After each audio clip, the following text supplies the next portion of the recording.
అధ్యాయం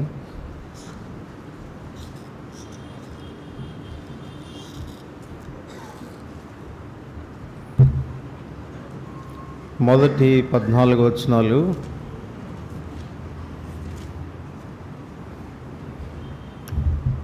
మార్చి చదువుకుంటా.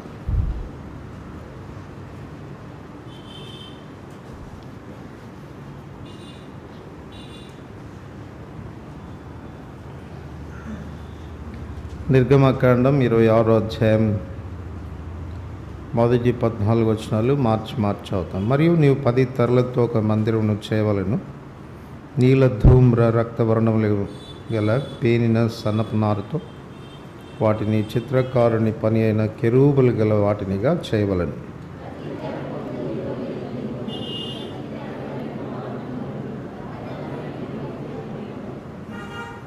ఐదు తెరలను ఒకదానితో ఒకటి కూర్చోవలను. మిగిలిన 5 తెరలను ఒకదానితో ఒకటి కూర్చోవలను.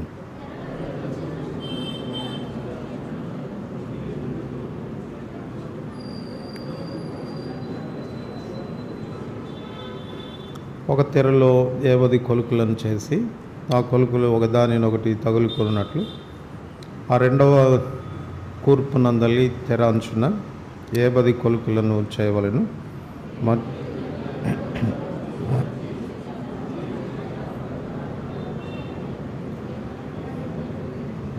మరియు మందిరం పైన గుడారముగా మేక వెంట్రుకలతో తెరలు చేయవలను. 11 తెరలు చేయవలను.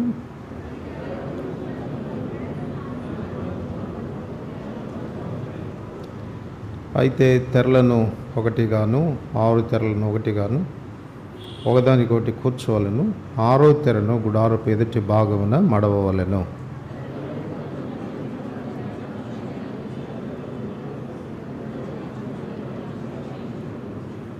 మరియు 50 ఇత్తడి గుండీలను చేసి ఒకటే గుడారం అవునట్లు ఆ గుండీలను ఆ కొలుకులకు తగిలించి దాన్ని కూర్చోవలను.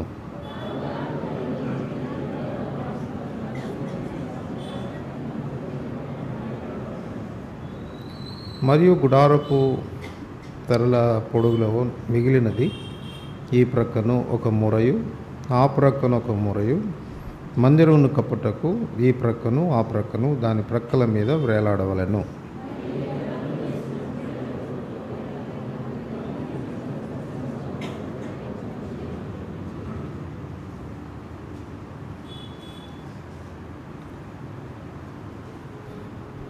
ప్రార్థన చేసుకుంటా.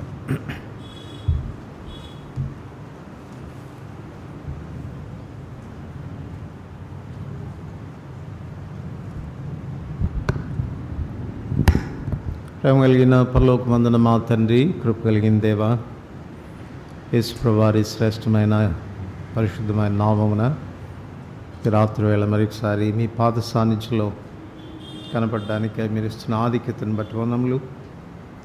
చదువుకున్న లేఖన భాగాలు తిరిగి మీ చేతిలో పెట్టుకుంటుండగా మీరే విరిచి ఆశీర్వదించి మాకు వడ్డించమని ప్రార్థిస్తుంటున్నాం. ధర్మశాస్త్రంలోని ఆశ్చర్యకరమైన సంగతులు చూసినట్లు మా కన్నులు తెరవమని ప్రార్థిస్తుంటున్నాను.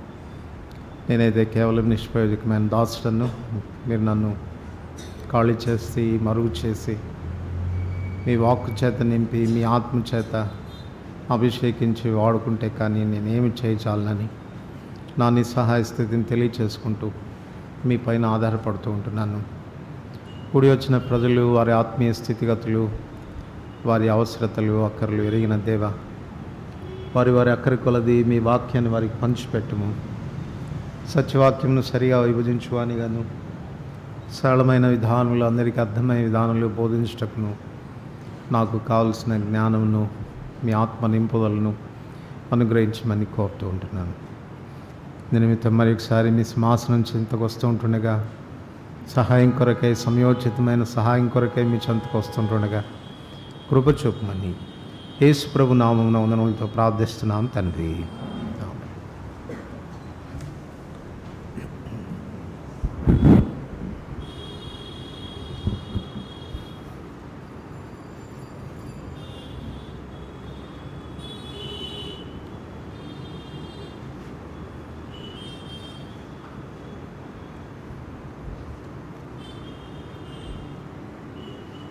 మందిరం యొక్క పలకల గురించి, అవి నిలిచుండేదానికి దానికి ఆధారమైనటువంటి దాని పునాదిని గుర్చినటువంటి సంగతులు మనం ఇంతవరకు వింటూ వచ్చినాం. ఇప్పుడు మందిరపు పైన వేయబడేటువంటి కప్పును గూర్చినటువంటి సంగతులు మనం ఆలోచించాలి. ఈ మందిరమునకు పైన వేయబడేటువంటి ఈ కప్పు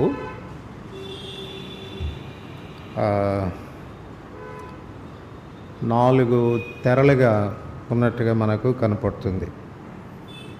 మొదటి వచనం ప్రకారంగా నీల ధూమ్ర రక్తవర్ణములు గల పేనిన సన్న నార. తర్వాత 7వ వచనంలో మందిరము మరియు మందిరం పైని గుడారంగా మేక వెంట్రుకలతో తెరలు చేయవలెను. ఆ తర్వాత 14వ వచనంలోకి వస్తే మరియు ఎర్ర రంగు వేసిన పొట్టేళ్ల తోలతో పైకప్పును, దాని మీదుగా సముద్ర వత్సల తోళ్లతో పైకప్పును చేయవలెను. లోపల వైపు నుంచి ఒకవేళ మనం ఆలోచన చేస్తే లోపల మొట్టమొదటిగా కనపడేది నీల ధూమ్ర రక్తవర్ణములు కలిగి పేనిన సన్న నార, ఆ తెర మనకు కనపడుతుంది. దాని మీద చిత్రకారుని పనిగా చేయబడిన ఆ కెరూబులు, దాని యొక్క అలంకరణ మనకు కనపడుతుంది. దానిపైని 2వ లేయర్గా మనం గమనిస్తే మేక వెంట్రుకలతో చేయబడినటువంటి తెర కనపడుతుంది. ఆ మేక వెంట్రుకల పైన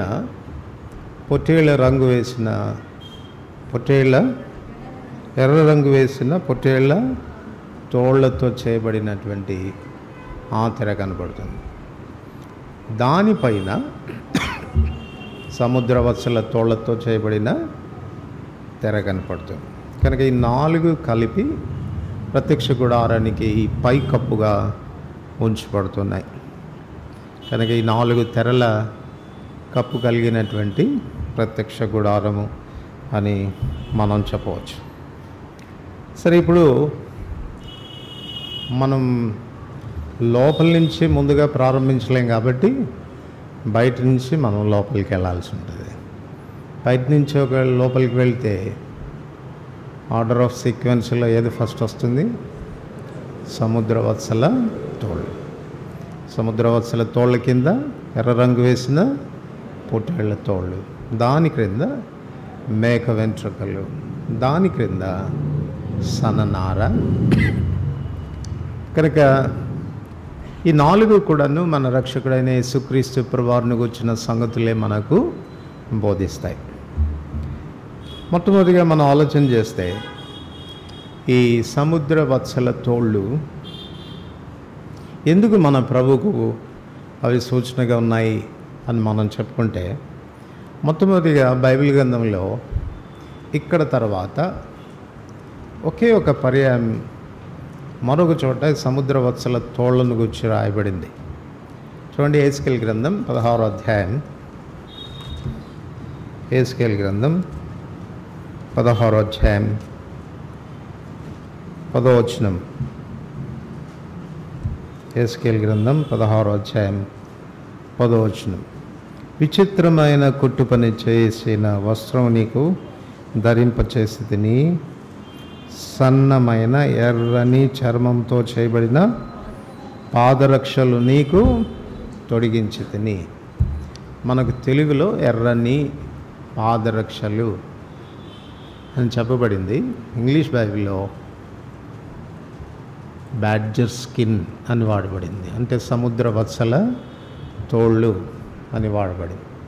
సో సముద్ర వత్సల తోలుతో చేయబడినటువంటి చెప్పులుగా చెప్పబడుతుంది. ఇక్కడ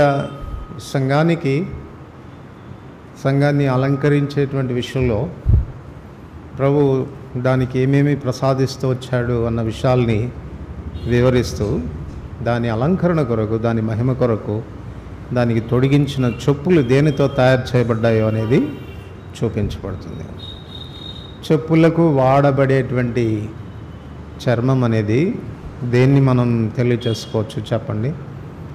దేన్ని తెలియచేసుకోవచ్చు?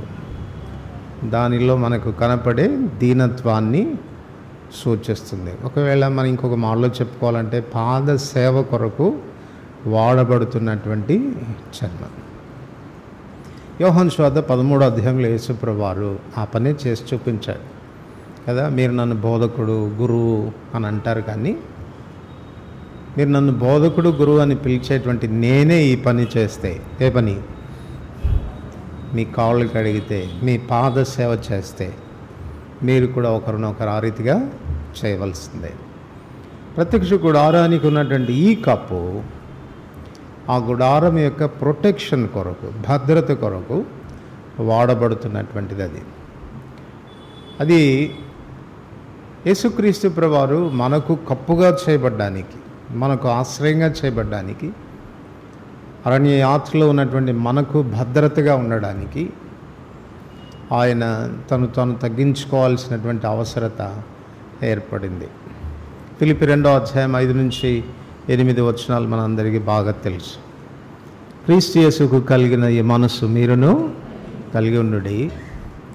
ఆయన దేవునితో సమానంగా ఉండుట విడిచిపెట్టకూడని భాగ్యమని ఎంచుకొనలేదు, కానీ దాసుని స్వరూపమును ధరించుకొని తను తానే రిక్తునిగా చేసుకున్నాడు. కనుక తన తగ్గింపు జీవితాన్ని గురించి మాట్లాడుతుంది. ఎంత ఉన్నతమైన స్థానంలో ఉన్నటువంటి దేవుడు, ఎంత మహిమా ప్రభావములతో ఉన్నటువంటి దేవుడు, ఎంతగా దేవదూతల చేత ఆరాధించబడుతున్నటువంటి దేవుడు తనకున్న మహిమంతటిని పోగొట్టుకోవడానికి అది గొప్ప భాగ్యంగా తను ఎంచుకోలేదంట.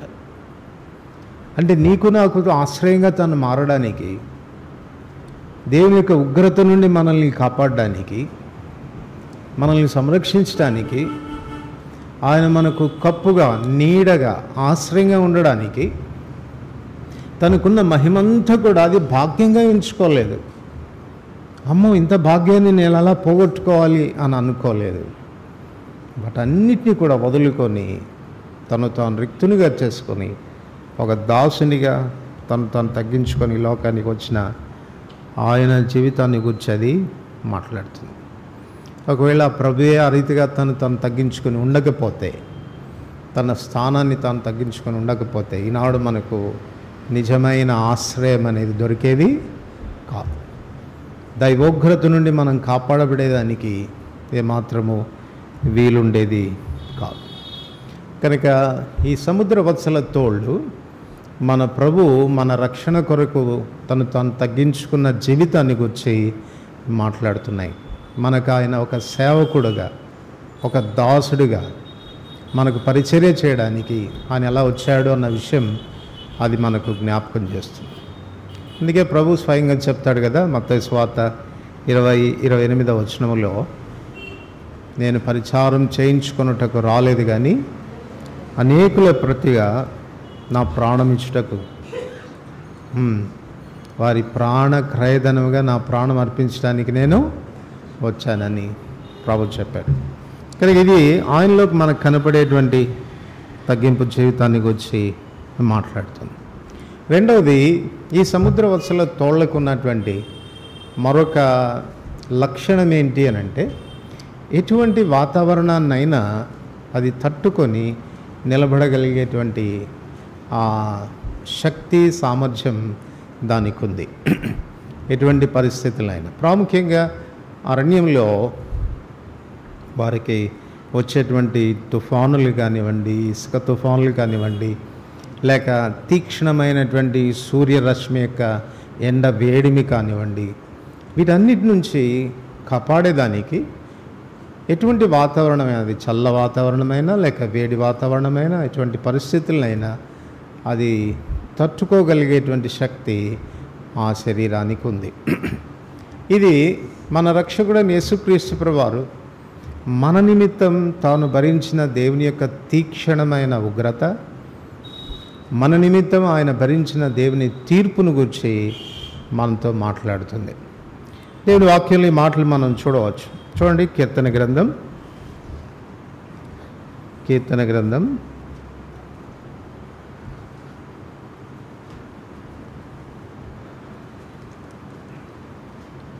76వ కీర్తన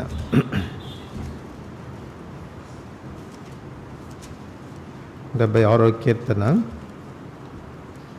7వ వచనం అందరికి కలిసి చదువుతాం.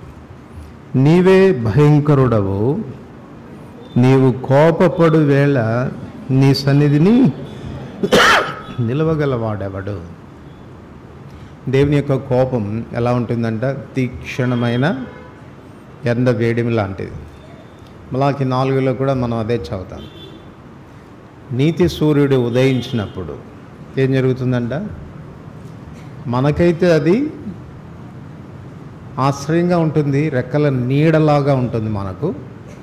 కానీ పాపుల మీదకి ఎలా ఉంటుంది? అది కొలిమి కాలున్నట్లుగా కాల్చేటువంటి దినంగా ఉంటుంది. సో దేవుని యొక్క కోపం సూర్య రశ్మితో పోల్చబడింది. చాలా సందర్భాల్లో మనం అది చూడవచ్చు.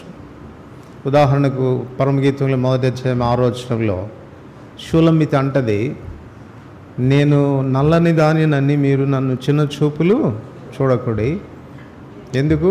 నేను ఎండ తగిలిన దానను. ఎండ దేనికి సూచనగా ఉంది? ఎందుకు ఎండ తగిలింది అని అంటే, నేను నా మందను నేను కాయకపోతిని అని చెప్పబడింది. కనుక తన పనిలో తాను చూపిన అవిధేయతను బట్టి దేవుని యొక్క కోపం తన మీదకి వచ్చినట్లుగా మనం చూస్తాం. కనుక అరణ్యంలో ఈ తీక్షణమైనటువంటి ఎండ కాటికి తట్టుకోగలిగినటువంటి శక్తి ఈ సముద్రవత్సల తోళ్లకు ఉంది. ఎఫెసీ 2వ అధ్యాయం మొదటి 2 వచనాల్లో, 2 నుంచి మొదటి 3 వచనాల్లో మనం గమనిస్తే, మనము కడమ వారి వల్లనే స్వభావ సిద్ధంగా దైవోగ్రతకు పాత్రలు.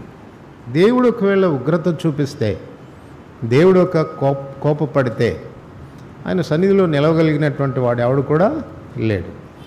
ప్రకటన గ్రంథం 6వ అధ్యాయం, ప్రకటన గ్రంథం 6వ అధ్యాయం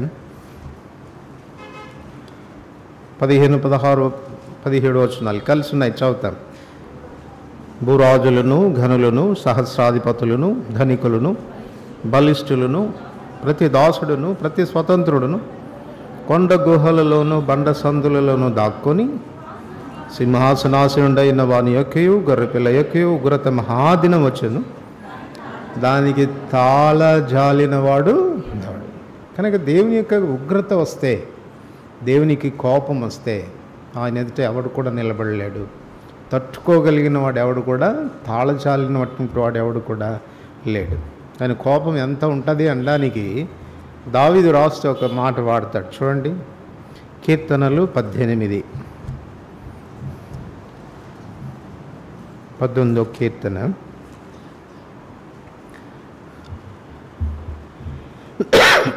15వ వచనం అందరికి కలిసి చదువుతాం. యెహోవా, నీ నాసికా రంధ్రముల ఊపిరిని నీవు వడిగా విడవగా, నీ గద్దింపునకు ప్రవాహముల అడుగు భాగములు కనబడెను, భూమి పునాదులు.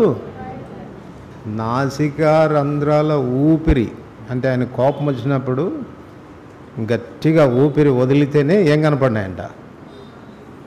ప్రవాహ జలములు, సముద్రాల యొక్క అడుగు భాగాలు కనపడ్డాయంట. మీరు ఊది చూడండి, ఏం కనపడుతుంది? కనీసం దుమ్ము కూడా లేవదు మనం కదా, మన ముందున్న దుమ్ము కూడా లేవదు. ఎంత భయంకరమైనటువంటి దేవుడు! ఆయన ఉగ్రత ఎంత గొప్పదిగా ఉంటుంది. కానీ అందుచేత ఏ మనుషుడు కూడా దాన్ని తాళజాలడు.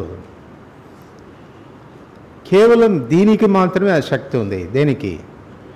సముద్ర వత్సల తోళ్లకు మాత్రమే ఆ భయంకరమైన తీక్షణమైన సూర్యుని ఎండ వేడిమిని తట్టుకొని నిలబడగలిగినటువంటి శక్తి ఉంది.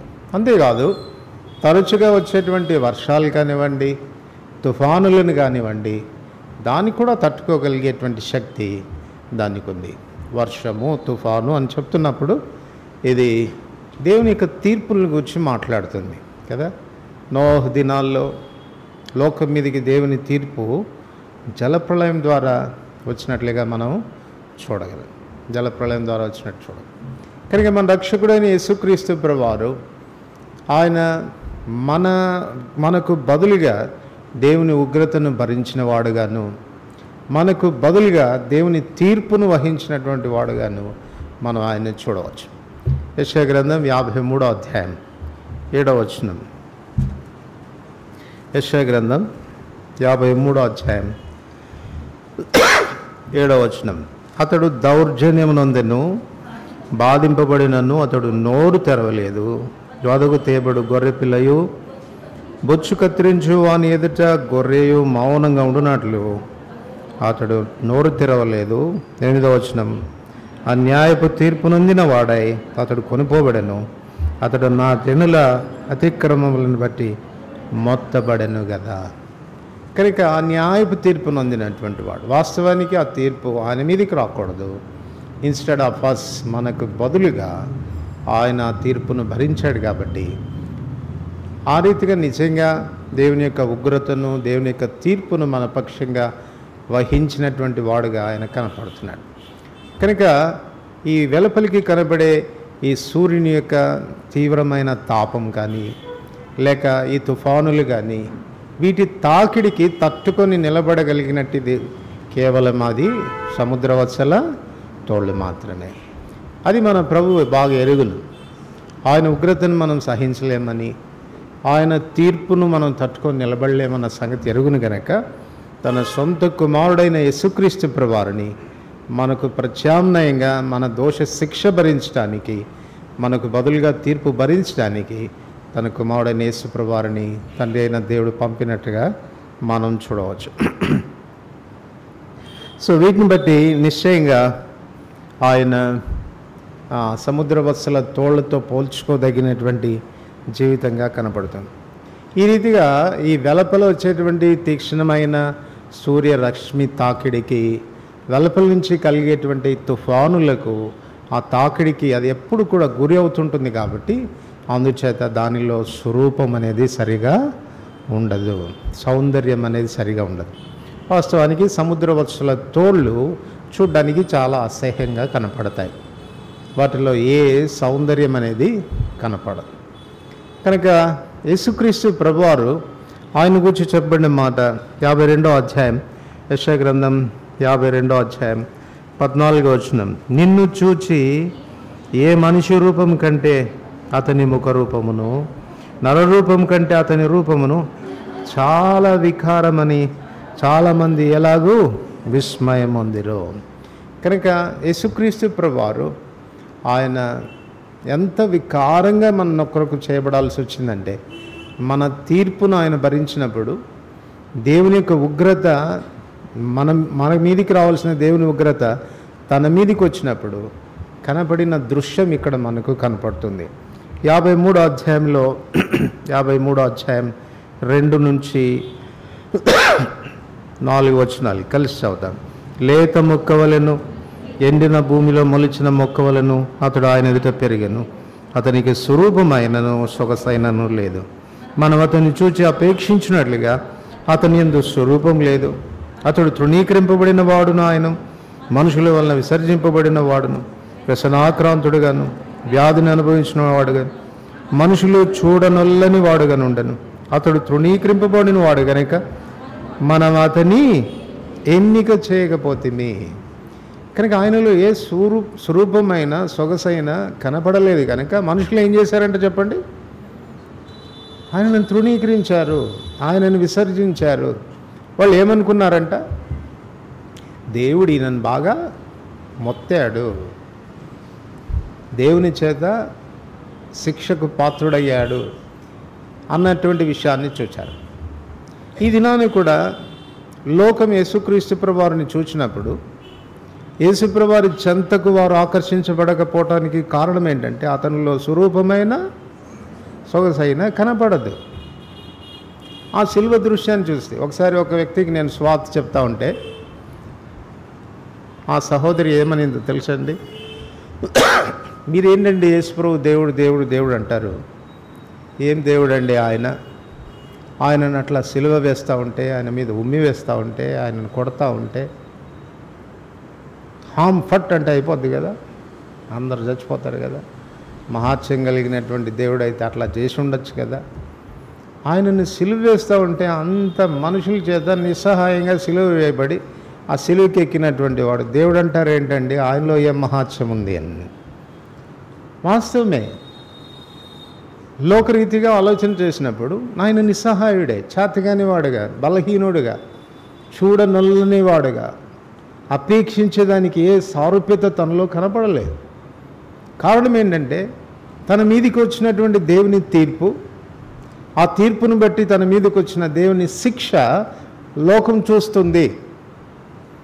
అందుచేత వాళ్ళు ఆకర్షించబడడం లేదు, వాళ్ళు ఆయన దగ్గరికి రావటం లేదు.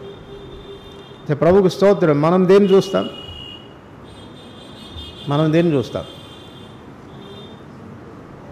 ఆయన తీర్పును, ఆ తీర్పును బట్టి వచ్చిన శిక్షను లోకం చూస్తుంది.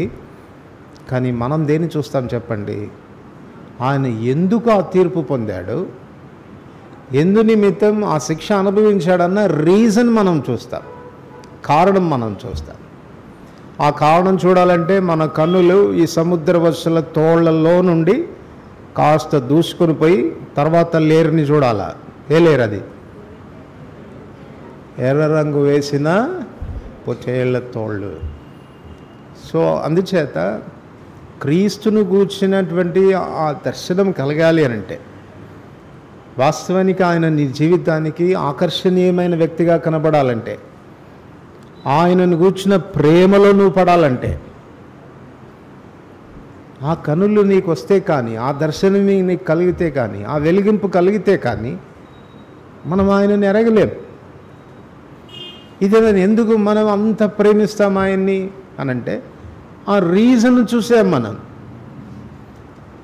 ఆయన స్వరూపం లేనివాడిగా, సొగసు లేనివాడిగా, అంత వికారమైన వ్యక్తిగా, మనుషులు చూడనులని విధానంలో తను కనపడడానికి కారణం ఏంటి అన్నదని మనం చూస్తాం. ఏంటి ఆ కారణం? 5వ వచనం, 4 నుంచి 4-5 వచనాలు. నిశ్చయముగా అతడు మన రోగములను భరించెను, మన వ్యసనములను వహించెను.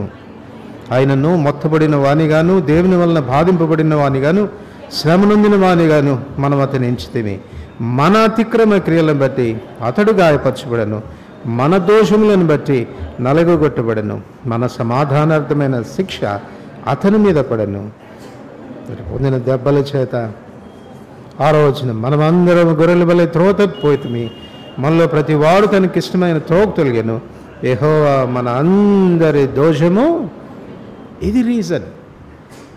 కానీ ఎందుకు ఆ రీతిగా నిస్సహాయుడాడు? ఎందుకు ఆ రీతిగా కఠినమైన సిలువ, శాపగ్రస్తమైన సిలువను భరించాడు? ఎందుకు ఉమ్మి వేయించుకున్నాడు?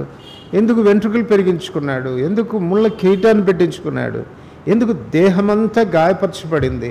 ఎందుకు మనుషులు చూడనల్లని వాడుగా చేయబడ్డాడు అనంటే, it is his abundance love. ఆయన సమృద్ధి అయిన ఆశ్చర్యకరమైన ప్రేమ మన ఎడల ఆయన కనపరిచాడు. దాన్ని మనం చూసినప్పుడు మనం ఆయనను ప్రేమించడం ప్రారంభిస్తాం. ఆయన మనకు చాలా ఆకర్షణీయమైనటువంటి వ్యక్తిగా కనపడతాడు. కానీ లోకానికి అది కనపడడం లేదు. అందుచేతనే ఈ వెలిగింపు అనేది ప్రతి మనుషునికి అవసరం. యేసుక్రీస్తు ప్రభువారిని గురించినటువంటి ఆ వెలిగింపు మనుషులకు వస్తే కానీ, మత్తయి సువార్త 11:25లో ప్రభు అంటాడు కదా, ప్రభు దేవా నువ్వు జ్ఞానులకు సంగతులను మరుగు చేసి పసి బాలురకు నీవు బలిపరిచావని నేను నిన్ను స్తుతించుచున్నాను.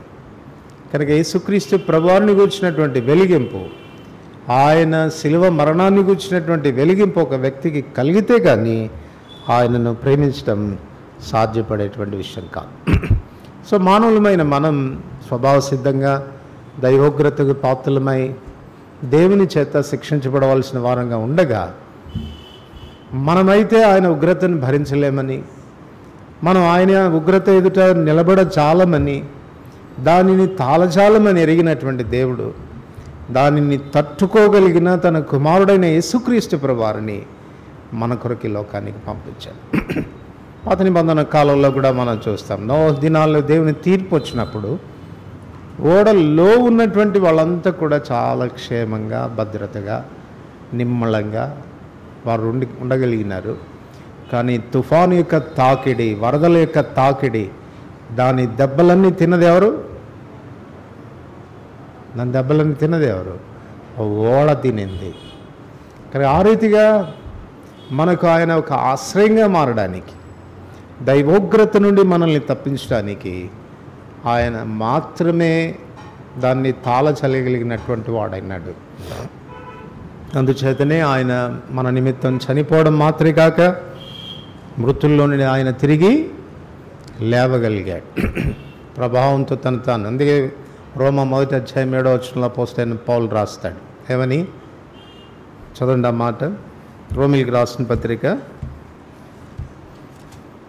1:7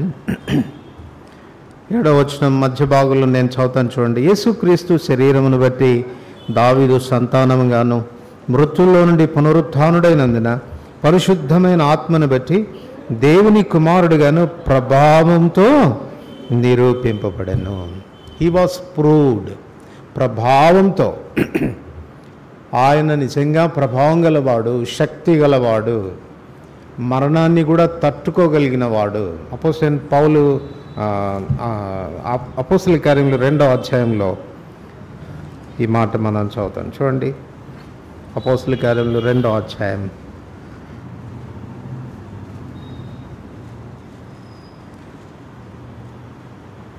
అపోస్తల కార్యములు 2:27 నీవు నా ఆత్మను పాతాళంలో విడిచిపెట్టావు, నీ పరిశుద్ధిని కుళ్ళు పట్ట నీవు నాకు జీవ మార్గములు తెలిపితే, నీ దర్శనమును అనుగ్రహించి నన్ను ఉల్లాసంతో నింపెదవు. 31 క్రీస్తు పాతాళంలో విడవబడలేదనియో, ఆయన శరీరం కుళ్ళిపోలేదనియో దావీదు ముందుగా తెలుసుకొని ఆయన పునరుత్థానమును గూర్చి చెప్పెను. ఈ యేసును దేవుడు లేపెను, దీనికి మేము అందరము సాక్షి. సో మరణం యొక్క పాశములు అతన్ని బంధించలేకపోయినాయి. మరణం ఆయన మీద విజయాన్ని సాధించలేకపోయింది. దేవుని యొక్క తీక్షణమైన ఆ ఉగ్రతను తట్టుకున్నటువంటి వాడై ప్రభావంతో మరలా మృతుల్లో ఉండి ఆయన తిరిగి లేచడం ద్వారా దానికి తాను మాత్రమే యోగ్యుడని, దేవుని ఉగ్రతను సహించగలిగినటువంటి వాడు తానొక్కడే అన్నటువంటి విషయాన్ని ఆయన రుజువుపరచగలిగినాడు. తర్వాత ఈ సముద్ర వత్సల తోళ్లకున్నటువంటి మరొక లక్షణం ఏంటంటే డ్యూరబిలిటీ. ఎక్కువ కాలం మన్నికగా ఉంటుంది. ఇంతకు మునుపు చెప్పినట్టుగా అన్ని వాతావరణాలకి తట్టుకోగలదు కాబట్టి అది వర్షానికి కానీ చలికి కానీ ఎండకు కానీ తట్టుకోగలిగేటువంటి సామర్థ్యం ఉన్నటువంటి కారణం చేత అది ఎక్కువ కాలం నిలిచి ఉండేటువంటి ఆస్కారం అనేది ఉంది. ఇది మన ప్రభు యొక్క నిత్యాశ్రయ దుర్గమైన మన ప్రభువును గురించి మాట్లాడుతుంది. చూడండి యెషయా గ్రంథం 26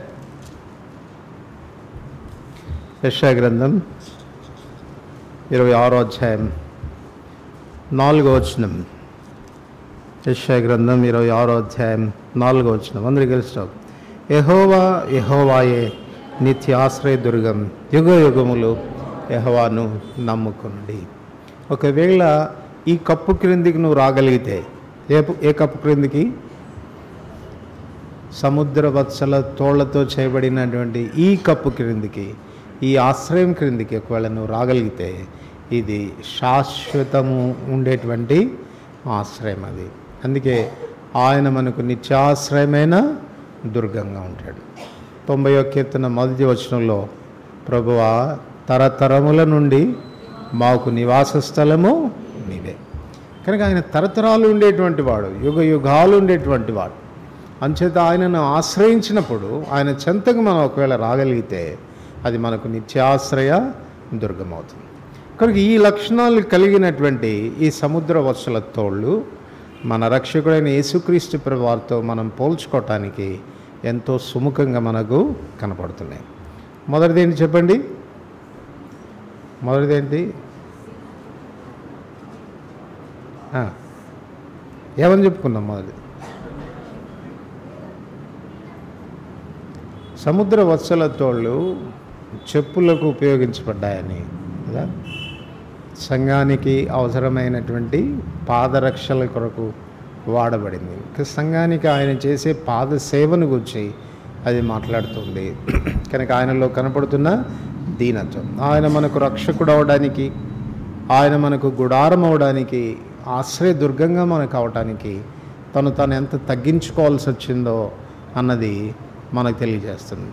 రెండోది ఏం తెలియజేసింది? దేవుని యొక్క తీక్షణమైన ఉగ్రతను తట్టుకొని నిలబడగలిగినటువంటి స్థితి ఆయనకు మాత్రమే ఉంది. యెహోవా కోపాన్ని తాళజాలగలిగినటువంటి వాడు లోకంలో ఎవరు కూడా లేరు.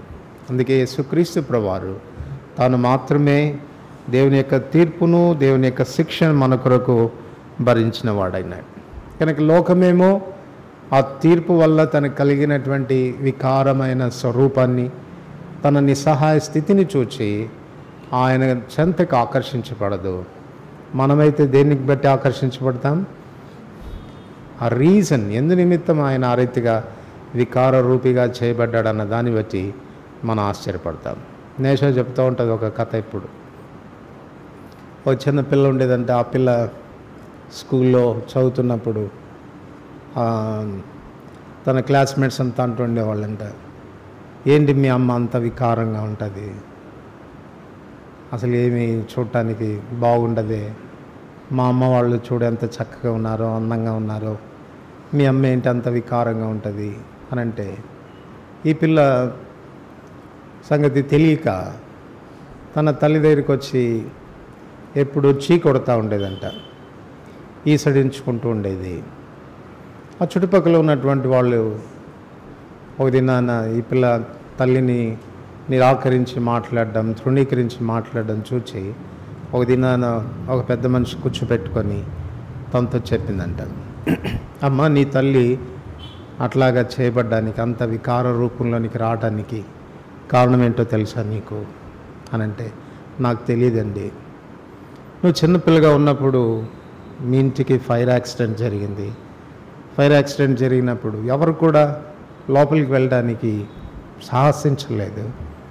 అప్పుడు మీ అమ్మ ప్రాణాలకి తెగించి లోపలికి వెళ్ళి నిన్ను తన చీరలో చుట్టుకొని, దుప్పట్లో చుట్టుకొని బయటికి తీసుకుని వచ్చి నీ ప్రాణాన్ని కాపాడింది. ఆ సందర్భంలో తాను కాలిపోయింది. తన ముఖం ఆ రీతిగా కాలిపోయి వికార రూపంలోనికి వచ్చింది. ఒకవేళ ఆ దినాన ఆ త్యాగం తాను చేసి ఉండకపోతే ఈ దినాన నువ్వు లేవు, నువ్వు బ్రతికేదానివి కాదు. అప్పుడు తను అర్థం చేసుకుంది తన తల్లి యొక్క ప్రేమ ఎంత గొప్పదో. ఏమని చెప్పబడుతుందంటే, ఆ దినం నుండి లోకంలో ఉన్నటువంటి స్త్రీలందరికంటే తన తల్లి చాలా అందంగా కనపడిందంట. ఎవరికి? నిజమైన బ్యూటీ ఏది చెప్పండి? నిజమైన సౌందర్యం ఇది. వెలపలికి ఆయన సముద్ర వర్షాల తోళ్ల లాంటి వాడే, కానీ ఆయన ఆంతర్యాన్ని మనం చూసినట్లయితే, ఆయన ఆంతర్య సౌందర్యాన్ని చూసినట్లయితే నరులందరిలో కంటే నీవు అతి సుందరుడైనటువంటి వాడు. నీ పెదవుల మీద దయారసం పోయబడింది. సో ఆయన ప్రేమ, ఆయన దయ, దాన్ని మనం చూసినప్పుడు, ఎందు నిమిత్తారీతిగా వికారరూపిగా చేయబడ్డాడు అన్న కారణాన్ని చూసినప్పుడు, దాని వెనకాల దాచబడిన ప్రేమను చూసినప్పుడు మనం ఆయనను ప్రేమించడం ప్రారంభిస్తాం. లోకం గ్రహించడం లేదు ఆయన ప్రేమను, కానీ ఇది నాన్న ప్రభు మన కళ్ళు తెరిచాడు, ఎంతగా ఆయన మనల్ని ప్రేమించాడన్న సత్యాన్ని అర్థం చేసుకోవటానికి. మూడవదిగా మనం చూసింది ఏంటంటే డ్యూరబిలిటీ, ఎక్కువ కాలం మన్నికగా ఉండేటువంటి చర్మం ఇది. అందుచేత అది చాలా కాలం ఆశ్రయంగా ఉండడానికి ఆస్కారాన్ని కలుగచేస్తుంది. ఇది మన ప్రభు యొక్క నిత్యత్వాన్ని గురించి మాట్లాడుతుంది. హెబ్రీయులకు రాసిన పత్రిక 1వ అధ్యాయం. హెబ్రీయులకు రాసిన పత్రిక 1వ అధ్యాయం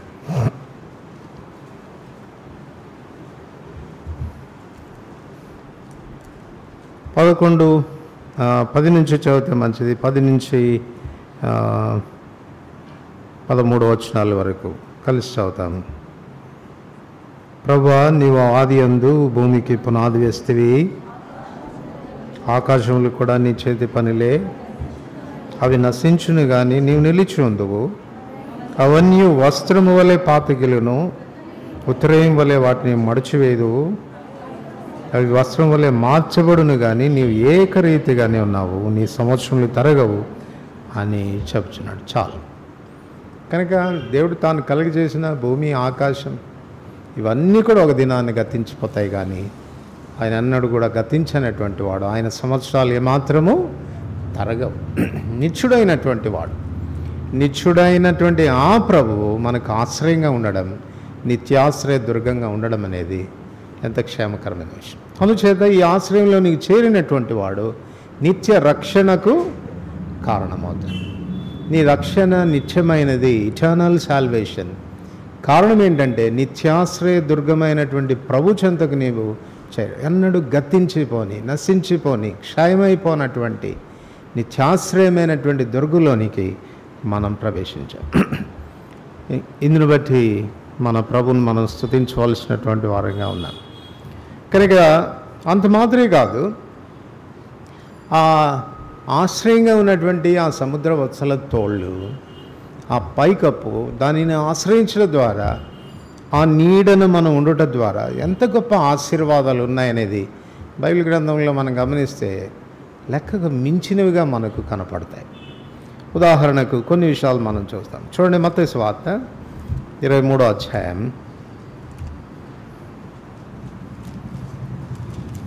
23వ అధ్యాయం 37వ వచనం, 23-37 వచనం అందరు కలిసి చదువుతాం. యెరూషలేమా, యెరూషలేమా, ప్రవక్తలను చంపుచును నీ యొద్దకు పంపబడిన వారిని రాళ్లతో కొట్టుచూ ఉండుదానా, కోడి తన పిల్లలను రెక్కల క్రిందికి ఎలాగో చేర్చుకొనునో అలాగే నేనును నీ పిల్లలను ఎన్నో మార్లు చేర్చుకున్న వాళ్ళని ఉంటిని, కానీ మీరు వల్లకపోతిరి. సో ఇది ఆయన రెక్కల నీడను రావటం దేన్ని సూచిస్తుంది చెప్పండి? రాబోతున్న దేవుని ఉగ్రతను తప్పించుకోవడానికి ఈ రెక్కల నీడన ఆశ్రయం కలుగుట మనకు తెలియచేస్తూ ఉంది. ఈ నిత్యాశ్రయ దుర్గమైనటువంటి ఈ ప్రభు కప్పు కిందికి నువ్వు రాకపోతే, ఈ సముద్ర వత్సల తోళ్ల క్రిందికి నువ్వు ఆశ్రయంగా రాకపోతే నువ్వు చాలా ప్రమాదంలో ఉన్నావనేటువంటి విషయం జ్ఞాపకం చేసుకోవాలి. ప్రమాదాన్ని గమనించి కోడి ఏం చేస్తుంది? తన రెక్కల క్రిందికి మనల్ని చేర్చు. సో మనం ఎంత భయంకరమైన ప్రమాదంలో ఉన్నామో, ఎంత దేవుని ఉగ్రత క్రింది ఉన్నామో అన్న విషయాన్ని తండ్రి అయిన దేవుడు ఎరిగి తన కుమారుడైన యేసుప్రభువు వారి రెక్కల నీడన మనం ఆశ్రయం పొందినట్లు ఆయనను మన కొరకు లోకానికి పంపించాడు. ఎందుకు ఆయన ఆశ్రయము రెక్కల నీడతో పోల్చాడు? కోడి యొక్క రెక్కల నీడతో పోల్చాడు చెప్పండి. వేరే ఏ పక్షిని ఎందుకు తీసుకోలేదు ఆయన? కోడి రెక్కలతో ఎందుకు పోల్చాడు? కోడి రెక్కలతో ఎందుకు పోల్చాడంటే, చూడండి, కోడి ప్రమాదాన్ని వచ్చినప్పుడు అది కేకలేస్తుంది, వింత శబ్దం చేస్తుంది. ఆ వింత శబ్దం చేయగానే పిల్లలన్నీ ఏం చేస్తాయి చెప్పండి? ఆ రెక్కల క్రిందికి పరిగెత్తుకొని వస్తాయి. ఆ శబ్దం వినగానే ఓ ఏదో ప్రమాదం జరగబోతుంది అన్నటువంటి విధానంలో నా తల్లి నన్ను హెచ్చరిక చేస్తుంది అని గమనించి రెక్కల నీడికి వస్తాయి. మీరు ఎక్కడైనా వింత కోడిని చూసారా? గద్ద వస్తున్నప్పుడు ఒక్కొక్క పిల్ల జుట్టు పట్టుకొని దాని రెక్కల కిందికి లాక్కోవటం మీరు చూసారా? ఏం ప్రయత్నం చేయదు కోడి. అది చేసే పని ఏంటంటే ప్రమాదాన్ని చూసి కేకలు వేస్తుంది. ఈ పిల్లలు ఏం కావాలి చెప్పండి? ఆ స్వరం వినాలి, రెస్పాండ్ అవ్వాలి, ఆతురపడాలి, పరిగెత్తుకొని వచ్చి రెక్కల నీడను ఆశ్రయించాలి. నిత్యాశ్రయ దుర్గంగా మన ప్రభువు మనకుండి రాబోతున్న దైవోగ్రత నుండి మనల్ని కాపాడడానికి ఆయన కేకలు వేస్తూనే ఉన్నాడు. 2000 సంవత్సరాల నుండి ఆయన కేకలు వేస్తూనే ఉన్నాడు. స్పందించాల్సిన బాధ్యత ఎవరిది? ఆతురపడాల్సినటువంటి బాధ్యత ఎవరిది? మనది. ఎవరిని ఆయన బలవంత పెట్టాడు? ఎవరి స్వచ్ఛత్వం మీద ఆయన దాడి చేయడు? నువ్వు రావాల్సిందే నా రెక్కల క్రిందికి అని ఎవరిని బలవంత పెట్టాడు? కానీ ప్రమాదాన్ని హెచ్చరిక చేస్తాడు. యెరూషలేమా, యెరూషలేమా, ప్రవక్తలను కొట్టుచూ ఉండుదానా, రాళ్ళతో చంపేదానా, నిన్ను కూడా చేర్చుకోవాలనుకున్నాను, నిన్ను కూడా ప్రేమించాను. ఆయన ప్రేమ హద్దులు లేనటువంటిది. అవధులు లేనటువంటి ప్రేమ ఆయనది. ఆయన ఎవరినైనా ప్రేమించగలడు, చంపే వాళ్ళని కూడా ప్రేమించగలడు, చంపే వాళ్ళతో కూడా నా చెలికాడా అని పిలవగలడు. అటువంటి అసమానమైనటువంటి ప్రేమ చూపేటువంటి వారు మరెవరు కూడా లేరు. కనుక ఆయన రెక్కల నీడన మొదట మనకు రక్షణ దొరుకుతుంది. రూతు 2వ అధ్యాయం.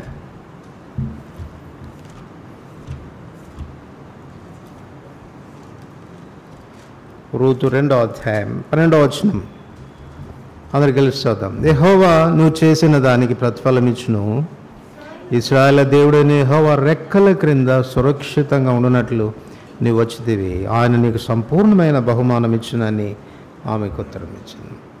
ఇశ్రాయేలు రెక్కల నీడన నీకు ఏం దొరుకుతుంది? సురక్షితమైన స్థితి దొరుకుతుంది.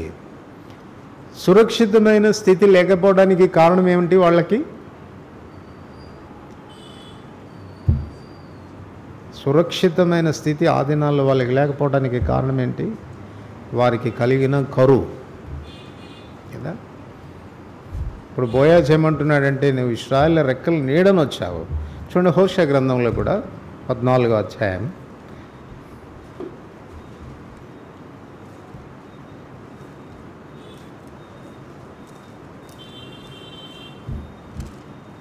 క్షమించండి 13వ అధ్యాయం 5వ వచనం. మహా ఎండకు కాలిన అరణ్యంలో నిన్ను స్నేహించిన వాడు నేనే.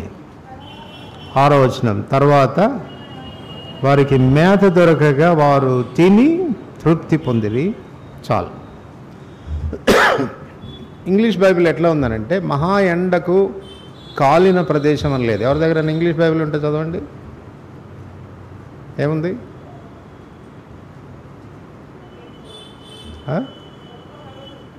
ఏమ్మా వినపడలే, నాకు వినపడడం లేదు. ఎండిన భూమి అంటే ఆహారం లేనటువంటి భూమి, తృప్తిపరచబడినటువంటి స్థితి అనేటువంటి భావం ఇచ్చే మాటలు వాడబడ్డాయి.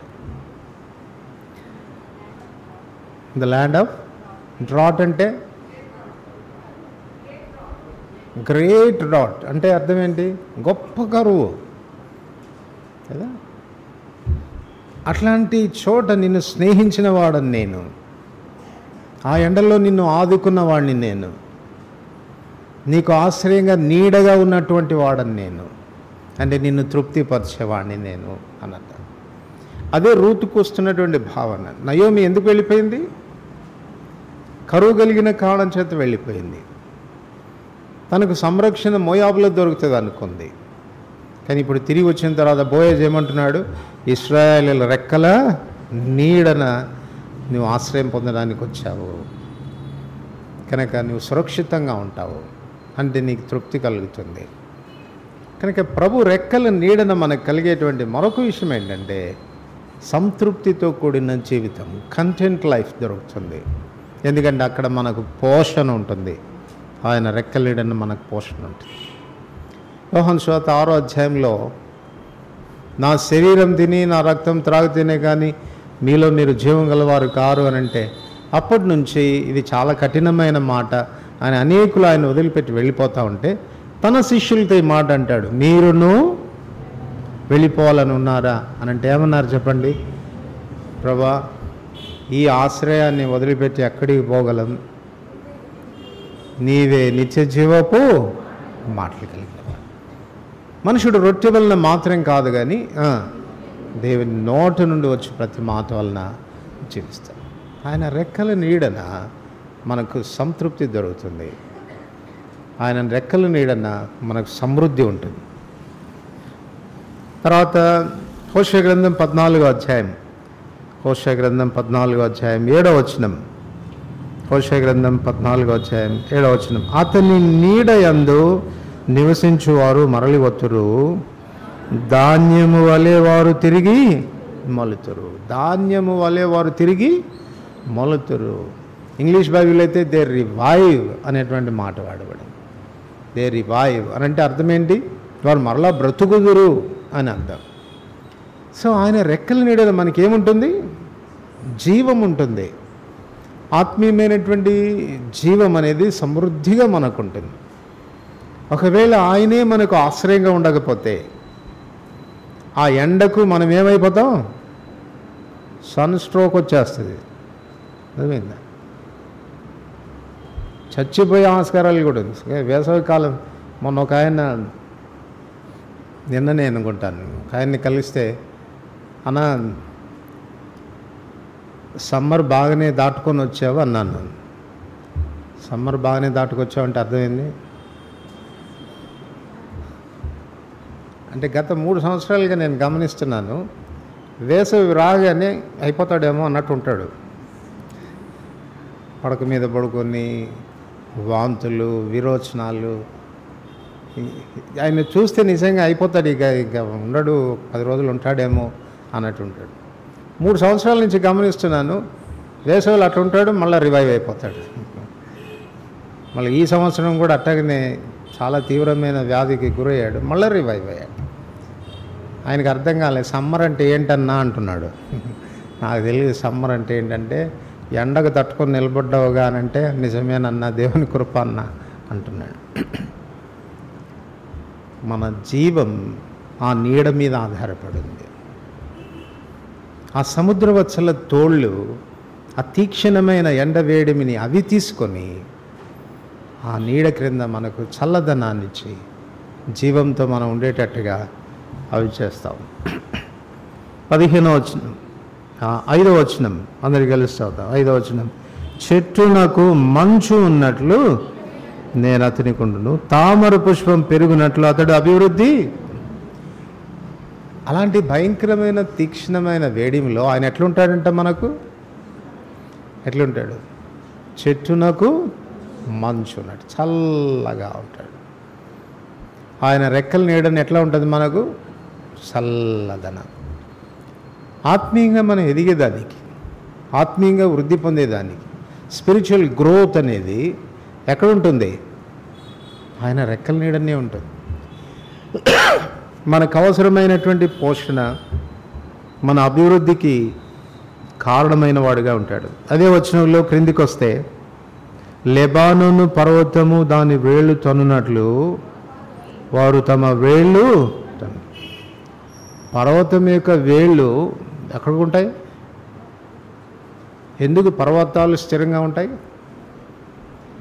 దాని యొక్క పునాది చాలా లోతుగా ఉంటుంది, దాని వేళ్ళు చాలా లోతుగా ఉంటాయి. ఆయన నీడను ఆశ్రయించేటువంటి వారి వేళ్ళు కూడా అట్లా పోతాయంట. ఎక్కడికి? భూమి లోపలికి వెళ్తాయి. ఇది మన స్థిర జీవితాన్ని గురించి మాట్లాడుతుంది. అంటే వారి జీవితాల్లో ఏమి వచ్చినా కూడా వారు కదిలించబడరు, వారు అస్థిరలేదానికి ఏమాత్రం ఆస్కారం అనేది లేదు. వారి స్థిర జీవితానికి ఆయనే ఆశ్రయంగా ఉన్న కారణం చేత వారి స్థిర జీవితానికి అదే కారణం అవుతుంది. తర్వాత 6వ వచనం, అతని కొమ్మలు విశాలముగా పెరుగును. ఇది మనం విస్తరించే జీవితాన్ని గురించి మాట్లాడుతాం. యోసేపుని గురించి రాస్తూ అంటాడు కదా, యోసేపు ఫలించడి కొమ్మ, దాని రెమ్మలు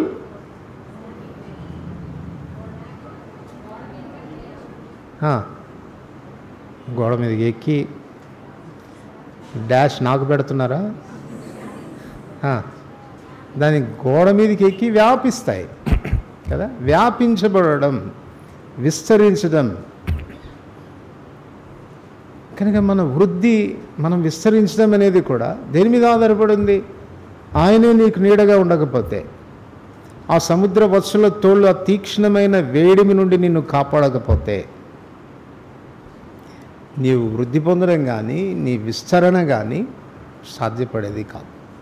క్రైస్తవ జీవితంలో మన రక్షణకు, మన క్షేమానికి, మన జీవానికి, మన స్టెబిలిటీకి, మనం విస్తరించేదానికి అంతటికీ కారణం ఆయన మనకు ఆశ్రయంగా ఉండడమే.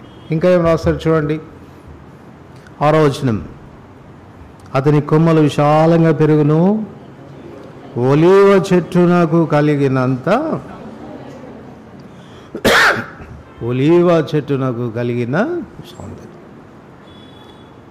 సౌందర్యం దేన్ని బట్టి వస్తుందంట? కొంతమంది పిల్లలు చాలా నల్లగా ఎండిపోయినట్టుగా ఉంటారు. తర్వాత వాళ్ళకి ఉద్యోగాలు వచ్చి సాఫ్ట్వేర్ ఇంజనీర్స్ అయ్యి ఏసీ గదుల్లో పనిచేస్తూ కొంతకాలం తర్వాత తిరిగి వస్తే ఎట్లుంటారండి? కాస్త బ్రైట్గా వెలుగుతూ ఉంటారు. కారణం ఏంటంటే ఆ బ్రైట్నెస్ ఎందుకు వచ్చింది? ఏ గదిలో ఉంటే? ఏసీ గదుల్లో ఉన్న కారణం చేత. మన ప్రభు మనకు ఆశ్రయంగా ఉంటే ఏమవుతుంది చెప్పండి? ఆయన మన సౌందర్యానికి కారణమవుతుంది. నల్లని దానని నన్ను చిన్న చూపులు చూడకుడి అని షుల్లమితి చెప్తుంది. ఎందుకు చిన్న చూపులు చూడాల్సి వచ్చింది అని అంటే, ఎండ తగిలింది నాకు అని చెప్తుంది. మన ప్రభు ఎండ తగలకపోతే నేను ఎలాగుండేదాన్ని? ఎండ తగిలింది కాబట్టి నేను నల్లదాన్ని అయినాను. నేను ఎండ తగిలి ఉండకపోతే ఎట్లా ఉండేదాన్ని? సౌందర్యంగా ఉండేదాన్ని, ఆకర్షణీయంగా ఉండేదాన్ని, తెల్లగా ఉండేదాన్ని అని చెప్తాం. కనుక ఆయన నీడ మన సౌందర్యానికి కారణమవుతుంది. తర్వాత అదే వచనంలో 6వ వచనంలో లెబానోనుకున్నంత సువాసన అతనికి ఉండదు. లెబానోనుకున్నంత సువాసన అతనికి ఉండదు. సో మన నుంచి ఏమొస్తాయి చెప్పండి? పరిమళాలు వస్తాయి. ఎండల్లో ఉండేటువంటి వారికి ఏ వాసనలు వస్తాయి?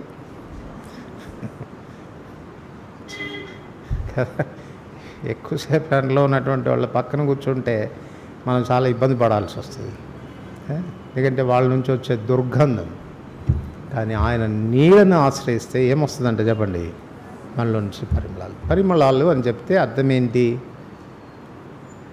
పరిమళాలు దేనికి సూచనగా ఉన్నాయి? కొరింథీయులకు రాసిన 2వ పత్రిక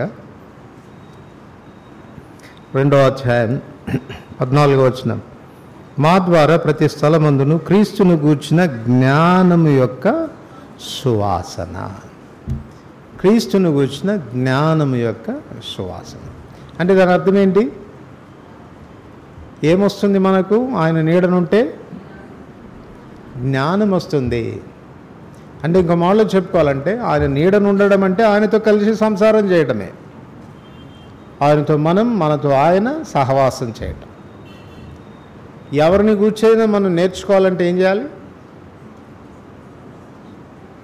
ఎవరిని కూర్చొన్నా నీకు బాగా తెలియాలంటే ఏం చేయాలి? వాళ్ళతో స్నేహించాలి, వాళ్ళతో కలిసి జీవించాలి. అప్పుడు వాళ్ళకు చెరగడం ప్రారంభిస్తారు. సో మన ప్రభు రెక్కల నీడను ఆశ్రయం కలిగినప్పుడు, ఆయనతో మనం కలిసి జీవిస్తున్నప్పుడు తను కూర్చున్న జ్ఞానంలో మనం ఏమవుతాం? ఎక్కువ అవడం ప్రారంభిస్తాం. తను కూర్చున్న జ్ఞానం ఎంత ఎక్కువ అవుతుందో జరిగే విషయం ఏంటంటే మనం కూడా ఆ రీతిగా రూపాంతరపరచబడతాం. ఎంత పరిమాణంలో ప్రభుని ఎరుగుతావో అంతగా నీకు తెలియకుండానే నువ్వు ట్రాన్స్ఫర్ అవ్వడం ప్రారంభిస్తావు. ట్రాన్స్ఫర్మేషన్ అనేది నీలో కలగడం ప్రారంభిస్తుంది. కనుక ఆయనను ఎరుగుట ద్వారా తన్ను గూర్చిన జ్ఞానం మనలో కలిగి ప్రజలు దాన్ని స్మెల్ చేయగలుగుతారు. క్రీస్తును గూర్చిన జ్ఞానం, యేసు వాసన. యేసు వాసన మన దగ్గర ఏ వాసన వస్తుంది? యేసు వాసనేనా? యేసు వాసన వస్తుందని అంటే బ్రాండ్ చెప్పకండి, మీరు వాడే పర్ఫ్యూమ్ బ్రాండ్లు చెప్పకండి. మన బ్రాండ్ ఏంటంటే యేసు. ఆ వాసన రావాలి. ఎంత ఎరుగుతాము, ఎంతగా తెలుసుకుంటామో ఆయన గురించి, అంతగా ఆ సువాసన మన యొద్ద నుంచి వెదజల్లడం ప్రారంభిస్తుంది. యెషయా గ్రంథం 49వ అధ్యాయం.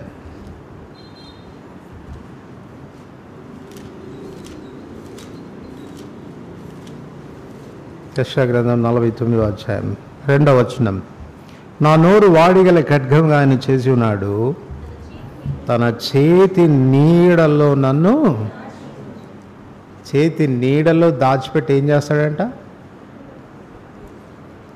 ఒక మాటలో చెప్పుకోవాలంటే మన ప్రిపరేషన్, మన సిద్ధపాటు, ఆయన కొరకు మనము ఒక సాధనంగా వాడబడ్డానికి అవసరమయ్యే సిద్ధపాటు ఎక్కడ ఉంటుంది?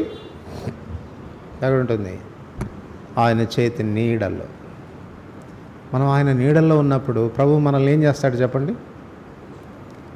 ప్రభు ఏం చేస్తాడు? ఈ గుడారంలో ఉండడం, దాచబడి ఉండడం అనేది చాలామందికి ఇష్టం ఉండదు. ఎందుకు ఇష్టం ఉండదు? దాచబడి ఉండడం మనకు చాలా కష్టం కదా. మనం ఎంతసేపు ఏం చేస్తాం చెప్పండి?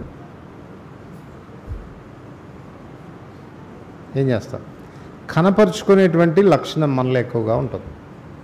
నేను కనపడితే బాగుండు, నన్ను ఎవరైనా గుర్తిస్తే బాగుండు, నన్ను అబ్బో అన్న చాలా గొప్పోడు అనుకుంటే బాగుండు. సో ప్రజల మెప్పు కొరకు, ప్రజల చేత ప్రశంసించబడడానికి, ప్రజల చేత గుర్తించబడాలన్న ఆశ మనలో ఉంటుంది. యెహోషువని గురించి ఒక చక్కని మాట రాయబడుతుంది. అతడు గుడారంలో నుండి వెలుపలికి రాలేదంట. దాచబడిన జీవితం, గుడారంలోనే ఉండినాడు. అందువల్ల ఏమైంది చెప్పండి? He was prepared as a leader. మోషే తర్వాత ఇశ్రాయేలును నడిపించేటువంటి నాయకుడుగా ఆ దాచబడినటువంటి ఆ స్థితిలో, ఆ గుడారం లోపలే ఉండి, ఆ కప్పు క్రిందనే ఉండి, ఎవరికీ కనపడకుండా సిద్ధపరచబడ్డాడు. మోషే అంటాడు, ప్రభా ఈ ఇంతమందిని నేనే కన్నానా ఏంటి? నన్ను మోసుకొని పొమ్మంటావు? నా వల్ల కాదే కాదు, నీకు ఎవరన్నా ఇంకొక లీడర్ ఉంటే చూసుకో, ఆయన చేత నడిపించు. అప్పటికి కూడా తెలియదు మోషేకు తన తర్వాత యెహోషువ నాయకుడని. బహుశా దేవుడు బయలుపరిచిన తర్వాత మోషే సర్ప్రైజ్ అయి ఉంటాడేమో, వీడా ఎవరు? నా చేతుల మీద నీళ్లు పోసేవాడా, నా దగ్గర పరిచారకుడుగా ఉన్నవాడా, వీడు నా తర్వాత లీడరా? రహస్యం అది గుర్తుపెట్టుకోవాలి మనం. ఆయన కప్పు క్రింద ఉంటే, ఆయన ఆశ్రయం క్రింద దాచబడి ఉంటే, ఆ నీడన మనం ఉంటే ఆయన మనల్ని ప్రిపేర్ చేస్తాడు. చాలామంది ఎందుకు ఎఫిషియెంట్గా వారు ఉపయోగించబడరు ప్రభు చేతుల్లో, శక్తివంతమైన సాధనంగా ఎందుకు వారు వాడబడరు అనంటే, బుడుంగుమంటే బయటకు వచ్చేస్తూ ఉంటారు కదా. ఏం కొంచెం గంప కింద పెడదామన్నా ఆ గంప కింద ఉండరు వాళ్ళు, బయటికి పరిగెత్తుకొని వస్తూ ఉంటారు. సిద్ధపాటు ఎట్లా వస్తుంది చెప్పండి? యెషయా అంటున్నాడు, నన్ను ఆయన వాడిగల ఖడ్గంగా చేశాడు. నేను మాట్లాడితే నా నోరు ఎట్లా ఉంటుంది? నేను మాట్లాడితే వాడిగల ఖడ్గంలాగా ఉంటుంది, దూసుకొని పోవడమే, కోసేయడమే, పొడి చేయడమే, అంత షార్ప్గా ఉంటుంది నా మాటలు. కారణం నా వల్ల కలిగింది కాదు, ఆయన చేతి నీడను నన్ను దాచిపెట్టి నన్ను సిద్ధపరిచాడు. పరమగీతములు చివరిగా చూడండి, పరమగీతములు 2వ అధ్యాయం 3వ వచనం. పరమగీతములు 2వ అధ్యాయం 3వ వచనం. అడవి వృక్షములలో జల్దరు వృక్షం ఎట్లున్నదో పురుషులలో నా ప్రియుడు అట్లున్నాడు. ఆనంద భరితనై నేను అతని నీడను కూర్చుంటని, అతని ఫలం నా జీవహక్కు మధురము. సో ఎండ తగిలినది, కష్టపడినటువంటి షూలమ్మితి ఇప్పుడు 2వ అధ్యాయంలోనికి వచ్చేసరికి తన అనుభవాన్ని చెప్తుంది. అడవి వృక్షంలో జల్దరు వృక్షం ఎట్లా ఉందో పురుషుల్లో నా ప్రియుడు అట్లా ఉన్నాడు, నేను అతని నీడను కూర్చు. అంటే తనకు ఆదరణ దొరికింది అక్కడ, కన్సోల్, తనకు ఆదరణ దొరికింది. అంటే ఎండలో ప్రయాణిస్తున్నటువంటి వాడు ఒక చల్లని చెట్టు క్రిందికి రాగానే ప్రాణం తెప్పరిల్లినట్లుగా ప్రభు ఆశ్రయం క్రింద మనం ఉంటే మన ప్రాణాలు ఆ రీతిగా తెప్పరిల్లుతాయి. అప్పుడు ఏమవుతుందో చూడండి, 14వ వచనం అందరికి కలిసి అవుతాం. 14వ వచనం. బండ సందులలో ఎగురు నా పావురమా, పేట బీటలను ఆశ్రయించు నా పావురమా, నీ స్వరం మధురం, నీ ముఖం మనోహరం, నీ ముఖం నాకు కనబడనిమ్ము, నీ స్వరం నాకు వినబడనివ్వు. అప్పుడు పాటలు వస్తాయంట.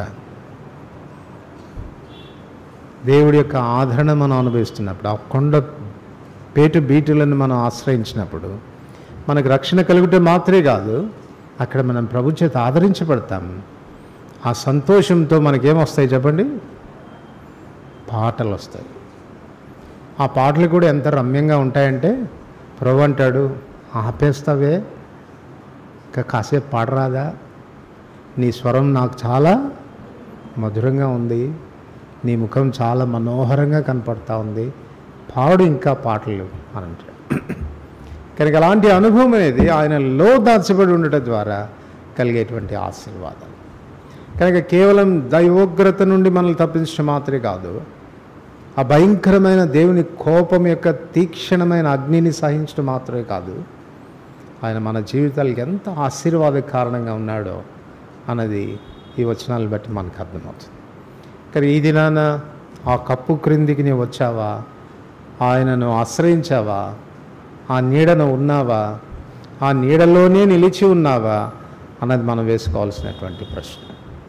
ప్రభు సన్నిధిని మనం అనుభవించినట్లు, ఆయన సన్నిధి ద్వారా కలిగే ప్రతి ఆశీర్వాదానికి మనం పాత్రులగున్నట్లు, ఆయన మనకు నిత్యమైన ఆశ్రయంగా మారడానికి ఆయన సముద్ర వత్సల తోళ్ళ వంటి వాడైన అతి అనుభవం గుండా, ఆ కప్పు క్రింద మనం ఉన్నటువంటి అనుభవం గుండా, ఆ నీడను మనకు కలిగే ఆశీర్వాదాలని మనం అనుభవిస్తూ మనం ముందుకు కొనసాగుదాం.